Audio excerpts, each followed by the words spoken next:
तो श्री कृष्ण ने समझाया, देवियों तुम सब पतिव्रता नारियां हो, और पतिव्रता नारी का पति धर्म है पति की सेवा करे, इस तरह से चली आए, ये तो पतिव्रता का काम नहीं है। तो पतिव्रता नारी की महिमा श्री कृष्ण ने समझाई। देवियों, पति चाहे जैसा हो, दुस्सीलो दुर्भगो वृद्धो जड़ोरोग्यधनोऽपि वा पतिस्त्रिभिर्नहातव्यो लोकेषु विरपातकी। अरे किसी स्त्री का पति यदि भाग्यहीन हो, दुस्सील हो, वृद्ध हो, जड़ हो, मूर्ख हो, निर्धन हो, ऐसा भी पति हो तो भी स्त्री को उसका त्याग नहीं करना चाहिए। हाँ, यदि पति पातकी है, पापी है, तो पापी पति का त्याग किया जा सकता है। देवियों, तुम सब तो पतिव्रता हैं, लौट जाओ। सब बोली कि देखो, शरीर का पति तो कोई हो, पर आत्मा का पति कौन है? हम लोग आरती में गाते हैं ना, तुम हो एक अगोचर सबके प्राणपति। सबके प्राणपति भगवान है, इन प्राणों के पति भगवान है। अब हम संसार के पति के पास नहीं जाना चाहते, अब तो हम परम पति आपके पास आई हैं, हमारा त्याग मत करिए। श्री कृष्ण ने पतिव्रता नारियों का महत्व समझाते हुए कहा, देवियों जानती हो, एक पतिव्रता नारी थी और उसका जो पति था वो तो बेचारा मजदूर था, मेहनत करके लौटा, थका हुआ था।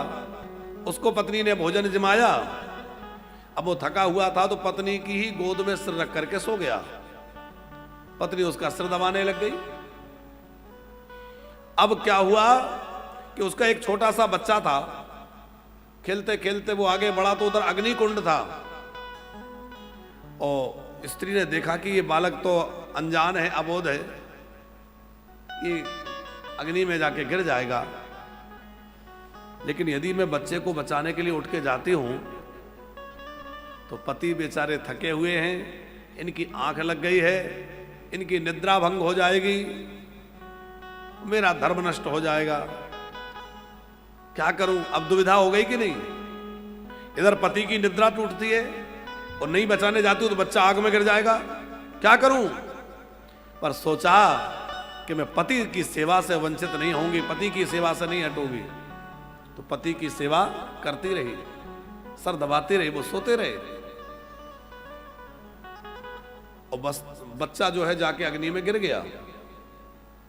बड़ी देर बाद जब पति उठा तो वह हड़बड़ा करके अपने बच्चे को देखने गई, जाने क्या हुआ होगा। पर पता है क्या हुआ? श्री कृष्ण कह रहे हैं, गोपियों, अग्नि की भीषण लपटों के बीच बच्चा खेल रहा है, एक रोम भी अग्नि उसका जला नहीं सकी। ये पतिव्रता नारी के पातिव्रत की महिमा है कि अग्नि उसके लिए शीतल हो गई, अग्नि उस बच्चे को जला नहीं सकी। इतना प्रभाव, इतना प्रताप पतिव्रता नारी का है। एक गोपी बोली, आपने बहुत बढ़िया कथा सुनाई, बिल्कुल ठीक है कि पातिव्रत की महिमा बहुत ऊंची है। पातिव्रत के प्रभाव से सावित्री अपने पति को यमराज से छुड़ा के ले आई थी। लेकिन हम भी कुछ कहना चाहते हैं, कहो। बोले, एक पत्नी जो थी वो पति की बहुत सेवा करती थी। अब गोपियां सुना रही हैं श्री कृष्ण को, ध्यान से सुनना। बहुत सेवा करती थी और नियम था कि नित्य प्रति ये पहले पति का दर्शन करती, फिर घर के कामकाज करती, स्नान के बाद पति की दर्शन करती, प्रणाम करती। एक दिन उसका पति कहीं परदेश जाने लगा, उसने कहा आप चले जाएंगे तो मेरा क्या होगा, मैं तो आपके दर्शन के बिना नहीं रह सकती, आपका दर्शन करने का मेरा नियम है। पति ने कहा जाना तो पड़ेगा, बहुत आवश्यक कार्य है। तो पति ने क्या किया, अपनी एक मूर्ति बनवा दी गर्ग जी, और मूर्ति रखवा दी। बोले मैं जा रहा हूं तो मेरी मूर्ति में ही मेरा दर्शन कर लिया करना, जल्दी लौट आऊंगा।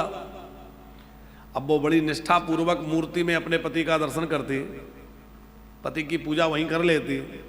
कुछ दिन बीत गए, एक दिन उसका पति परदेश से लौट के आया, और जब पति आया तो वो दरवाजा बंद था और मिट्टी की मूर्ति में पति की पूजा कर रही थी। तो गोपियां श्री कृष्ण से पूछ रही हैं, ये बतलाइए उस समय उस नारी का धर्म क्या है, मिट्टी की मूर्ति की पूजा करे या असली पति जो दरवाजे पे खड़ा होकर दरवाजा बजा रहा है उसके लिए दरवाजा खोले। श्री कृष्ण बोले, देखो मिट्टी की मूर्ति तो तब तक थी जब तक असली पति बाहर चला गया था, अब जब असली आ गया तो फिर मिट्टी की मूर्ति की पूजा क्या, पर तो अगवानी करना चाहिए असली पति की। गोपियां बोली, आपने एकदम बढ़िया निर्णय किया है।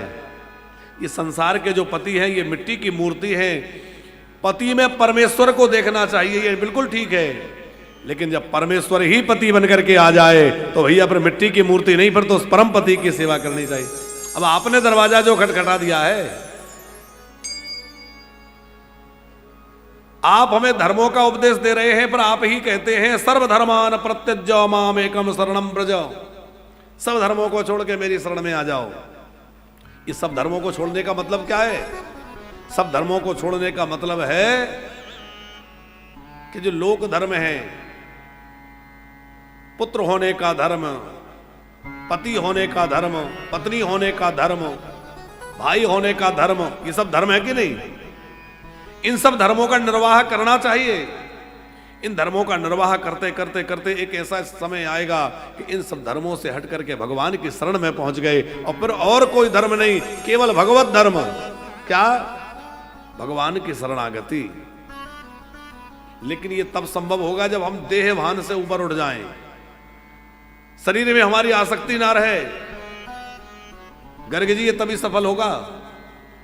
अब हम लोग शरीर के ही सुख में पड़े हैं, थोड़ा सा मान अपमान हमारे लिए परेशान कर देता है, और हम बात करें सब धर्मों को त्यागने वाली, तो कैसे बात बनेगी? है? हंसना और गाल फुलाना एक साथ नहीं हो सकता। जब हमें मान और अपमान एक बराबर लगने लगे, जब हमें शरीर के सुख की कोई चाह नहीं रहे, शरीर की सुख दुख के द्वंद्व से हमें कोई प्रभाव ना हो, तब हम उस बात को कह सकते हैं। लेकिन तब तक जब तक हमें शरीर में ममता है, शरीर में अहमता और संसार में ममता है, तब तक तो हमें सब धर्मों को निभाना होगा। उन धर्मों को निभाते निभाते ही आगे बढ़ना होगा।